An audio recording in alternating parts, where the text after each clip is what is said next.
WADR,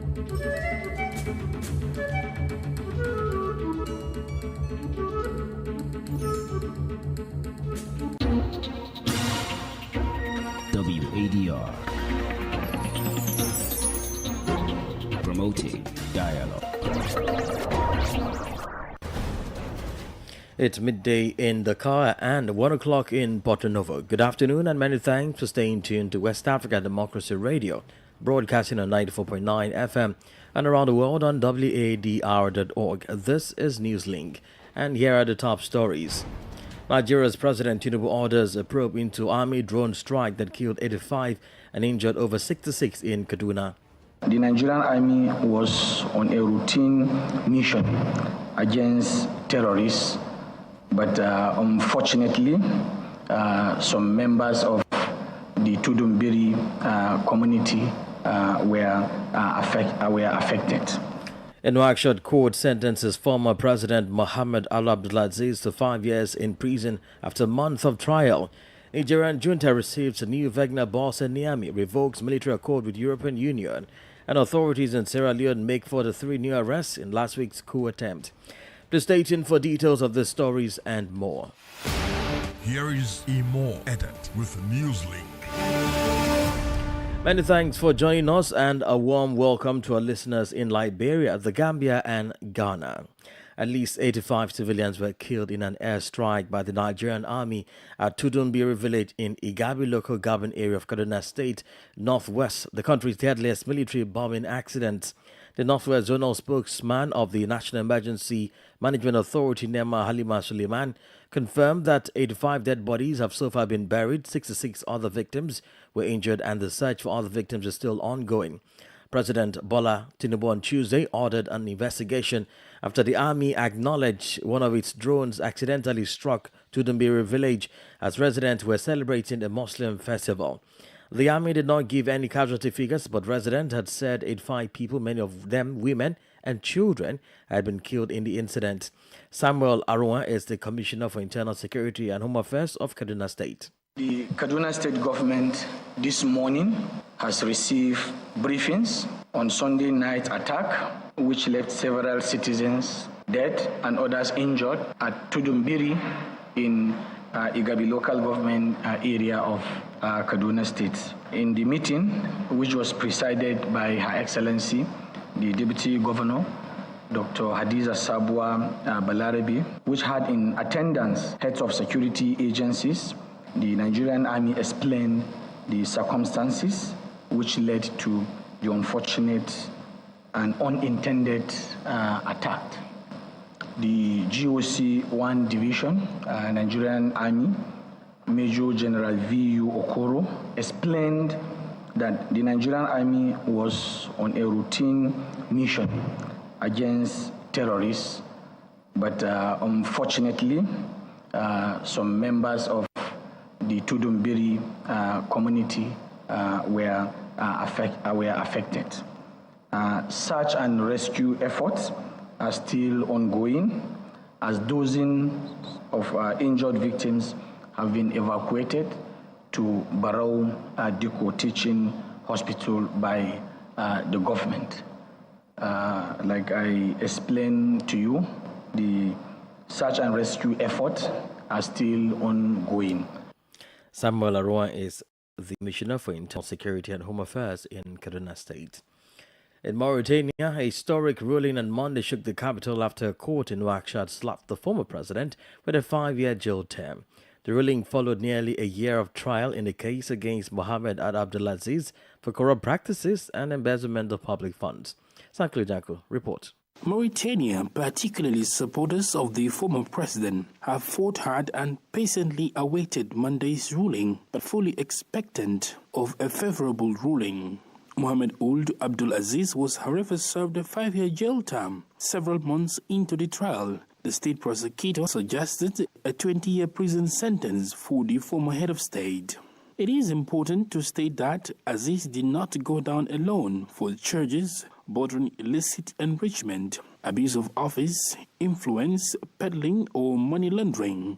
10 other personalities, including 2 former prime ministers, former ministers, and businessmen, were prosecuted.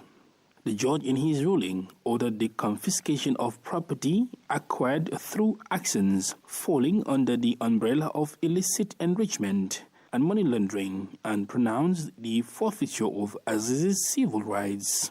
Now 66, Mohamed Ould Abdelaziz joins the list of former presidents to be convicted for facts linked to their exercise of power. His legal team has yet to issue any statement on what will be the country's monumental case involving a high-profile personality and the state. As a reminder, the former president was returned to prison on January 24, 2023, after spending several months under house arrest the previous year. Sankle Jango filed that report. A Russian delegation arrived in the Nigerian capital on Monday after a brief stop in Bamako to meet the transitional president, Colonel Assimi Goïta. In Niamey, the delegation, led by the Deputy Defense Minister and new commander of the paramilitary group Wagner, was received by junta leader General Abdurrahman Chiani. The two parties, according to the presidency, held talks on strengthening military cooperation and signed several agreements. Abdullah Hassan completes the story. The visit to Niger is the first official one by a member of the Russian government since the military came to power in July. The Russian delegation in Niamey was headed by the Deputy Defense Minister, who is also the new head of the paramilitary group Wagner. He had earlier met with the Malian transitional president, Colonel Assimi Goïta. Received by General Abdurrahman Chiani, the delegation discussed the strengthening of military cooperation between Niamey and Moscow. Several military cooperation agreements were signed by Niger's Defense Minister Salif Modi and his Russian counterpart. However, nothing has been said about the content of these security cooperation agreements. According to a retired military source, the agreements mainly concern the training of intelligence officers and Nigerian pilots. But could it have been a coincidence that the National Council for the Safeguard of the Homeland (NSP) would on the same day cancel a military agreement the country had entered with the European Union (EU)? Rescinding the agreement means Niamey has withdrawn its permission for the program conceived in 2012 to bolster the security forces. The EU Cap Sahel Niger civilian mission was aimed at assisting local forces fight armed groups and other shades of insecurity spread across the country. Around 120 Europeans are permanently deployed in Niger, according to information on EU's website. Abdullah Hassan reporting there. More stories coming up on West Africa Democracy Radio. NewsLink continues. The Sierra Leonean government announced on Monday 43 new arrests in connection with the November 26 coup attempt, bringing to 57 the number of people arrested since the event, the vast majority of them military personnel. The latest figures published on November 28 reported 14 people arrested, including 13 soldiers and 1 civilian. Deputy Minister in charge of Information, Keketoma Sandi, announced that the 57 people include 37 soldiers, 10 civilians, 4 soldiers dismissed from the army, 5 active police officers and 1 retired. The Deputy Minister, however, did not specify the place and circumstances of these arrests. The names of the leaders of the coup have not been disclosed. Sierra Leonean President Julius Maada Bio promised on Saturday that the response to the events would be dictated by respect for the rule of law. The sub-region has since 2020 seen several coups d'etat in Mali, Burkina Faso, Niger, and Guinea. In Burkina Faso, dozens of people were arrested in 2 of the terrorist-plagued regions of the country. The transitional government explained the arrest to be in alignment with its vision to rid the national territory of jihadists and dry up sources for armed groups that have besieged many towns and villages for a while now. Ogeberika tells us more in this report. The record arrest was announced in a statement on Monday by the National Gendarmerie. The suspects, numbering 280, were seized in areas surrounding Fada Nguma and Tenkodogo during simultaneous operations by the Gendarmerie 6th Legion. The joint raid was carried out as part of efforts to fight against drug trafficking, hydrocarbon smuggling, as well as other forms of trafficking. Now in state custody, the suspects are accused of acts of complicity in terrorism. They are also accused of engaging in the smuggling of food, livestock, fuel, and spare parts of mechanical equipment in zones controlled by terrorist groups. These operations also made it possible to seize some motorbikes and vehicles, large quantities of food and fuel, stolen animals, and contraband. The National Gendarmerie therefore suggests a certain complicity as the sales and proceeds of these items benefit armed groups. The arrest of suspects, announced by the Burkinabe government on Monday, December 4, may be the first single largest in the government's campaign to reclaim lost territories. The news also comes less than 2 weeks since the military reportedly neutralized 400 insurgents during land and air counter-offensive operations. Ogaberika filed a report. In Côte d'Ivoire, the list of validated candidates for the PDCI presidency has been unveiled. The list includes Banka Tijan Cham. The big surprise was the rejection of the candidacy of Maurice Kakou Goukahe, party executive who is one of Henry Konan Bedier's loyal supporters. It should be noted that on December 16, the Democratic Party of Côte d'Ivoire will hold its extraordinary congress to designate its new president following the death of its leader, former Ivorian President Henry Konan Bedier. Meanwhile, professional press associations and unions in Guinea are mobilizing against the blocking of mobile internet service and the jamming of frequencies for some private media. Following a meeting on Monday, they decided to observe a press-free day tomorrow, Wednesday, December 6, 2023. A demonstration is also planned in front of the High Authority for Communications. The press organizations have also decided to recall all press representatives from the transitional structures. Tawfiq Abdul Nasser has more in this report by our Conakry correspondent, Cheno Alpha Ibrahima Balde. A general meeting was held at the Conakry Press House to discuss the way forward. The meeting was attended by the presidents of press associations, the Professional Press Union, and the heads of all the country's private media. The press associations and the Professional Press Union, therefore, decided to take several actions to protest against the situation. From Wednesday onwards, media professionals will observe a press-free day. As of today, the collective of media workers is declaring the Prime Minister, the Minister for Post and Telecommunications, the Minister-Director of the Office of the President of the Transition, and the Director of the Post and Telecommunication Regulatory Authority to be enemies of the press. The report was filed in by our Conakry correspondent, Cheno Alpha Ibrahim Abadi, and voiced by Tawfiq Abdul Nasser. You're listening to NewsLink on West Africa Democracy Radio 94.9 FM Dakar and our partner stations across the Sahel region. Here is a reminder of our top stories. Nigeria's President Tinubu orders a probe into army drone strike that killed 85 and injured over 66 in Kaduna State. Nouakchott court sentences former President Mohamed Ould Abdulaziz to 5 years in prison after a month of trial. Nigerian junta receives new Wagner boss in Niamey, revokes military accord with the European Union. Authorities in Sierra Leone make 43 new arrests in last week's coup attempt. And still ahead, Gabi launches its 2022 report on corruption with a call to governments and stakeholders to stand against the act. We do have a guest interview segment, newspaper review, and sports news. Please stay with us. West Africa Democracy Radio. It's you speaking. Don't forget you can listen to us live on wadr.org, our Facebook page and YouTube channel. Here in Senegal, the Intergovernmental Action Group Against Money Laundering in West Africa, GABI, has published its 2022 report. In the document, the organization points out that several West African countries are failing in their fight against money laundering and terrorist financing. GABI also points out that corruption is reaching worrying levels in these countries with damaging effects on economies and societies.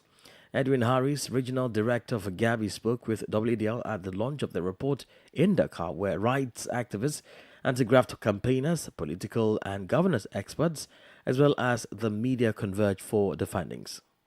GIABA assisted member states to conduct what we refer to as a national risk assessment. So the result from the national risk assessment, one thing remains constant across 17 countries because we have 2 non-ECOWAS countries, that corruption remains a higher predicate offense. So what GIABA is doing, we continue to work with member states, like I stated, that the laws are there, the framework are there. So the political will is actually needed to implement the law. So what we'll be doing like next year, we'll be working with few civil society and media groups in all member states, excluding those who are unsanctioned, to see how they elevate this subject to the public discourse on fight against corruption, access recovery. We believe that we should take the profit out of crime, out of corruption. And one of the best ways to take the profit out of corruption is to go for assets recovery. So if I stole X million of dollars and purchase big homes all over the place, if I'm caught and all those properties are seized from me, you're taking the profit out of the crime. So it will serve as deterrence to you, so that if you misappropriate government money and things, this will happen to you. So all in all, to conclude, there should be consequences for those who engage into corruption and the act of corruption. So we'll work with member states to encourage them to fight corruption, because corruption is not good for any country. It undermines the peace. It also deprives social services to the people. Edwin Harris is the Regional Director for the Intergovernmental Action Group Against Money Laundering in West Africa, GABI. Now, a notorious Chinese Aisha Wang, arrested and prosecuted for engaging in illegal mining, popularly called galamsey in Ghana, has been sentenced to 4 years and 6 months imprisonment after being found guilty of galamsey offences. She is also to pay a fine of 48,000 Ghana cedi and will be deported to her home country, China, after serving her punishment. From Accra, WDL's Nadede Tete reports. N1, popularly known as Aisha Wang, was first arrested and deported from Ghana in 2018 after the Attorney General filed a nolle prosequi to discontinue her trial in which she was accused of engaging in small-scale mining without license. She, however, returned to the country to continue with the illegal acts that began her legal battle. In October 2022, the Attorney General took another interest in the case to prosecute the Chinese national for her alleged crimes before her deportation and new ones committed after sneaking into the country after her deportation. Aisha Wang pleaded not guilty to charges of undertaking a mining operation without a license, facilitating the participation of persons engaged in a mining operation, illegal employment of foreigners, and entering Ghana while prohibited from re-entry.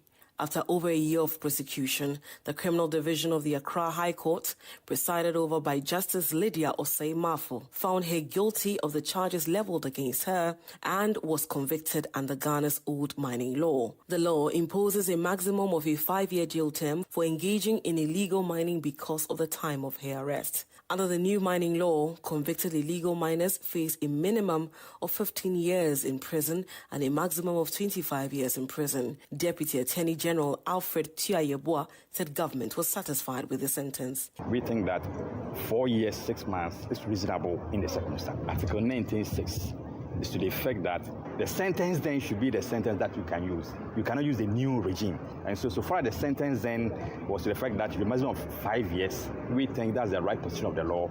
We can also not amend our constitution at this stage, but that's the law even worldwide.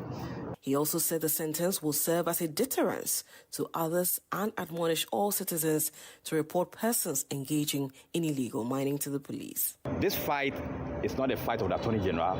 This fight is not a fight of the police service. It's our fight. Offer that evidence to the security agency so that we can follow up and then prosecute them as we've done in this particular case. For NewsLink on WADR, I am Nadede Tete, Accra.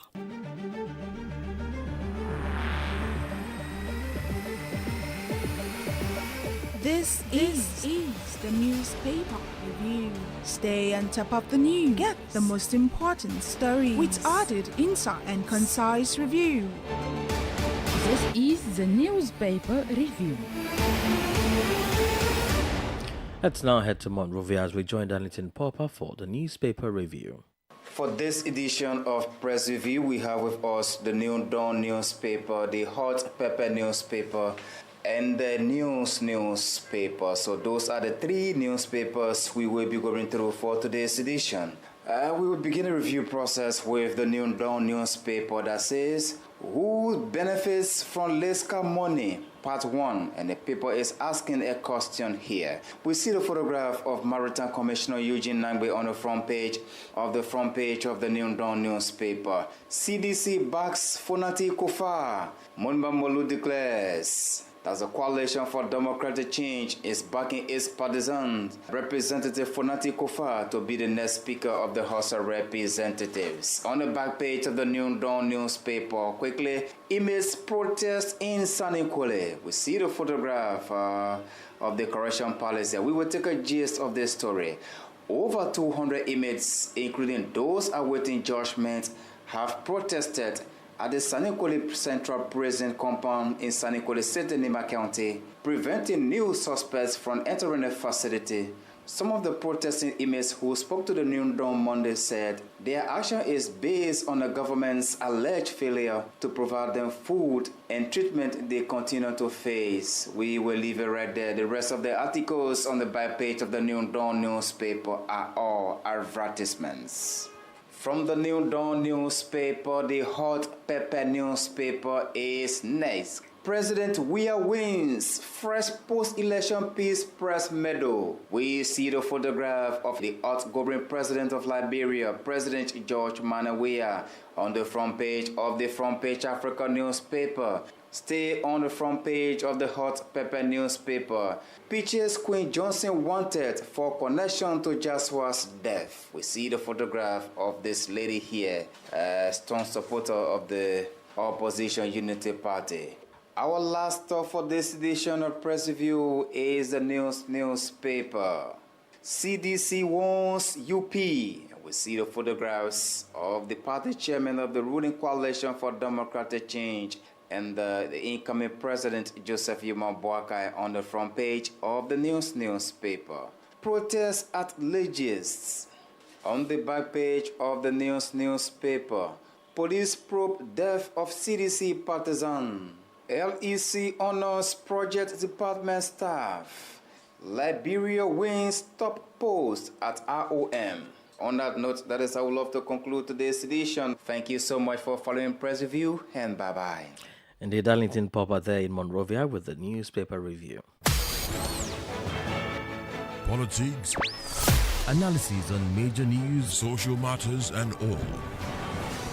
This is A Guest. Well, let's take you back to our first story from Nigeria, where there was widespread outrage on Monday over the accidental bombing of Tudunbiri in the Gabi local government area of Kaduna State, northwest of the country, by the Nigerian army on Sunday, which left no fewer than 85 villagers dead.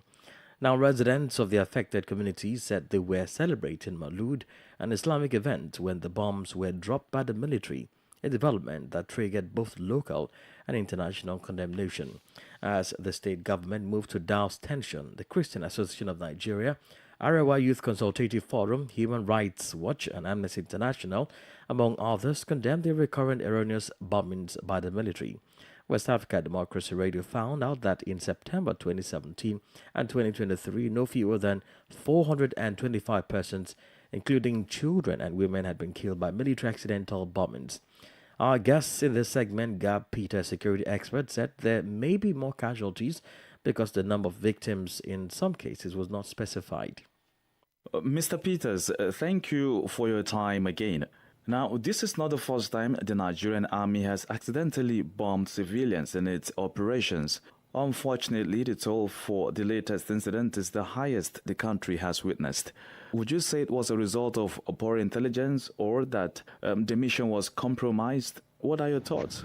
Like you rightly noted, this incident is not the first time that we're having such accident, killing of innocent civilians by the Nigeria government through either the Air Force or the military. We had this incident in Maiduguri. We had it somewhere in Nasarawa State, and then again now in Kaduna. So it's not a particular incident we should be proud of. It's something we need to condemn. But the fundamental question is that what have we learned from the previous ones that took place? What preventive measures were put in place? What sanctions were melted against those that carry out such careless and reckless attack on innocent people? Were those victims, family members compensated? So the question and the to be asked are actually endless. But again, we need to put an end to this kind of massacre or killing of innocent persons by the Nigeria state that is meant to protect them. So I hope that the military high command will ensure that this such of embarrassment does not happen again, and they are able to address this issue holistically. The Nigerian army has owned up to this accident. What should the military consider next time when carrying out this type of operation, especially in terrorist or bandit-plagued areas? Intelligence should be what should guide their work to the very last minute. And intelligence is not just about that you see mass movement of people or you think criminals are moving. You need to zero down to a particular moment to be sure that the information you have is credible and the suspects are exactly the people you're looking out for, so that we avoid this kind of casualty, we avoid this kind of embarrassment. Because when you look at the pull and push factor that make people to get involved in certain extreme activities, this kind of incidents that innocent persons are killed, and then the impunity that follow, nobody is taking responsibility, no action is made to compensate people, lead to other persons getting upset and taking the laws into their hands. It's quite unfortunate. I hope that government will investigate, not just for the fun of investigation, but will be able to ensure that we don't have a reputation of this kind of ugly incident. I pray that the soul of those innocent persons will find peace and their family will find comfort in God. Thank you. Gad Peter is a security expert in Abuja. Up next is Sport News with Sankle Janko.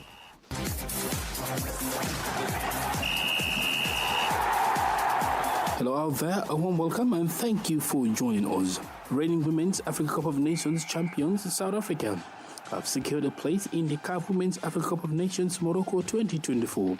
This comes following a 2-0 return leg victory over Burkina Faso on Monday at home. Goals scored by Linda Mathalo and Nicole Michael secured a 3-1 win in both legs after a 1-1 draw in the first leg last week. Desiree Ellis and her charges will be in Morocco next year to defend their title.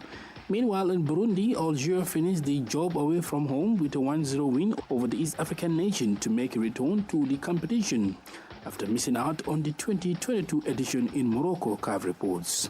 And the Confederation of African Football, CAF, has unveiled the nominees for Goal of the Year ahead of the CAF Awards next week. An expert panel has selected 12 goals from the various CAF competitions to be voted for by the sporting public. The public vote accounts for 75% of the process, while the other 30% is decided by CAF technical committees. Voting opens on Monday via the CAF website and closes on 8 December 2023. CAF further states the winner will be revealed at the CAF Awards Gala on Monday, 11 December 2023 at the Palais des Congrès, Movenpick, Marrakesh, Morocco. And that's it for sports. It's back to you. And we've come to the end of this edition of NewsLink from West Africa Democracy Radio, broadcasting from Dakar, Senegal. Thank you for listening. And many thanks to Christian Mukudi and Maudo Juf for the technical support. Let's continue the conversation on our social media platforms, X, Instagram, at WDL News, and Facebook, West Africa Democracy Radio English Service. I am Imo Edet. Good afternoon. And many thanks to you for listening to NewsLink via Hot 104.3 FM, Newmi FM 94.0, and Veritas Radio 102.9 in Banjul, the Gambia. We also appreciate our listeners in Liberia via Alternative Youth Radio 98.9 FM, Lofa County. For you listening via Radio Pad 95.1 Damango, Savannah region, and on Royals FM 104.7 Wenchi, Ghana, we say a big thank you. Remember, West Africa Democracy Radio is all about you.